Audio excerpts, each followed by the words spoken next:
Basag yan talaga. Ako talaga sinasabi ko sa inyo. Baka akalain nila po una ko na inaalayan nyo ng itlog talaga. Sinasabi ko talaga sa inyo. Nababasa ko mga tweets nyo ha. Uy talaga, web talaga. Anong ready na yung tray ng itlog? Ako talaga. Nabato ko sa inyo.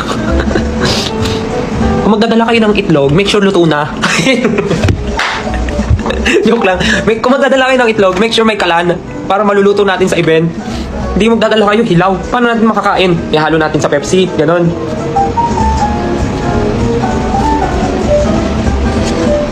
Uy, wag talaga promise. Ako na nagmamakaawa. Huwag kayo magdadala ng itlog, mayonnaise at gatas sa sa event. Baka akalain nila may gagawin akong, baka sabihin ginawa ko pa kayong negosyo. Mamaya nasa balita na ako. Still ng SB19, ginawang negosyo ang fans na 18. May ganun na ako sa talaga. Sa mga balita.